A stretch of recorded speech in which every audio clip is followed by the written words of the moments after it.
প্রয়োজনে Ayatollah Ali খামেনিকে হত্যাও করতে পারেন ট্রাম্প। রাশিয়ার পতাকাবাহী তেলের ট্যাঙ্কার জব্দ করল যুক্তরাষ্ট্র। ইসরায়েলে আগাম হামলা চালানোর হুঁশিয়ারি ইরানের। ভেনেজুয়েলার তেল সম্পদ অনির্দিষ্টকালের জন্য নিয়ন্ত্রণের ঘোষণা ট্রাম্প প্রশাসনের।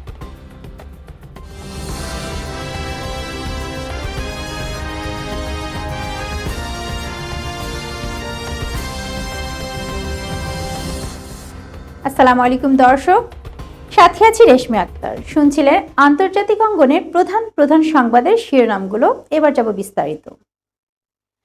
ইরানের চলমান সরকার বিরোধী বিক্ষোভ দমনে কঠোর ব্যবস্থা নেওয়া হলে দেশটির সর্বোচ্চ নেতা আয়াতুল্লাহ আলী খামেনিকে মার্কিন প্রেসিডেন্ট ডোনাল্ড ট্রাম্প হত্যা করতে পারেন বলে সরাসরি হুঁশিয়ারি দিয়েছেন প্রভাবশালী মার্কিন সিনেটর লিন্ডসে গ্রাহাম। ফক্স নিউজকে দিয়ে এক সাক্ষাৎকারে তিনি এই মন্তব্য করেন। গ্রাহাম দাবি করেন যে নিজ দেশের জনগণের উপর চড়াও হলে ট্রাম্প প্রশাসন সর্বোচ্চ নেতার বিরুদ্ধে চরম পদক্ষেপ নিতে দ্বিধা করবে না। গ্রাহামের এই বক্তব্য এমন এক সময় এলো যখন অর্থনৈতিক সংকট ও মূল্যস্ফীতির জেরে ইরান জুড়ে রক্তক্ষয়ী বিক্ষোভ ছড়িয়ে পড়েছে এবং ওয়াশিংটন ক্রমাগত তেহরানের উপর চাপ সৃষ্টি করে যাচ্ছে। সিনেটর লিন্ডসে গ্রাহাম তার বক্তব্য ইরানি শাসকদের উদ্দেশ্য করে বলেন যে আয়াতুল্লাহদের বুঝতে হবে যে তারা যদি উন্নত জীবনের দাবিতে রাস্তায় নামা সাধারণ মানুষকে হত্যা করেন তবে ডোনাল্ড ট্রাম্প তাদের উপর আঘাত হানবেন। এদিকে আটলান্টিক মহাসাগরে 2 সপ্তাহের বেশি সময় ধরে ধাওয়া করার পর ভেনেজুয়েলার সঙ্গে সংশ্লিষ্ট একটি রুশ পতাকাবাহী তেল ট্যাঙ্কার জব্দ করেছে যুক্তরাষ্ট্র। রাশিয়া জাহাজটি রক্ষার সাবমেরিন ও যুদ্ধ জাহাজ মোতায়েন করেছে। এমন খবরে উত্তেজনার মধ্যে এই অভিযান চালানো হয়। মার্কিন সামরিক বাহিনীর ইউরোপীয় কমান্ড সামাজিক যোগাযোগ মাধ্যম এক্সে দেয়া এই এক বিবৃতিতে অভিযানের বিষয়টি নিশ্চিত করেছে। বিবৃতিতে বলা হয়, যুক্তরাষ্ট্রের বিচার বিভাগ, স্বরাষ্ট্র সুরক্ষা বিভাগ ও প্রতিরক্ষা বিভাগ যৌথভাবে যুক্তরাষ্ট্রের নিষেধাজ্ঞা লঙ্ঘনের অভিযোগে ট্যাঙ্কারটি জব্দ করেছে। নিউ ইয়র্ক টাইমস জানায়, মার্কিন কোস্টগার্ড যখন ম্যারিনেরা নামের জাহাজটি উঠে তখন আশপাশে কোনো রুশ নৌযান উপস্থিত ছিল না, ফলে মার্কিন ও রুশ বাহিনীর মধ্যে সম্ভাব্য সরাসরি উত্তেজনা এড়ানো গেছে। ইরান তার আঞ্চলিক শত্রুদের বিরুদ্ধে আগাম হামলা চালানোর কঠোর হুঁশিয়ারি প্রদান করেছে, যা মধ্যপ্রাচ্যের অস্থিতিশীল নিরাপত্তা পরিস্থিতিতে নতুন করে উদ্বেগের সৃষ্টি করেছে। দেশটির নবগঠিত ইরানিয়ান ডিফেন্স কাউন্সিল এক বিবৃতিতে জানায় যে ইরানের অভ্যন্তরীণ বিষয়ে যে কোনো হস্তক্ষেপ বা অস্থিরতা তৈরির অপচেষ্টা হলে তার দাঁতভাঙা জবাব দেওয়া হবে।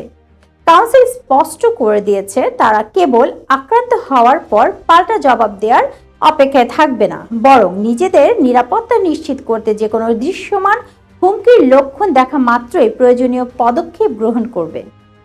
2025 সালের জুনে ইরান ইসরায়েল বড় ধরনের সংঘাতের পর গঠিত এই কাউন্সিল সাফ জানিয়ে দিয়েছে যে ভৌগোলিক অখণ্ডতা রক্ষা করা তাদের কাছে একটি রেড লাইন বা চূড়ান্ত সীমা।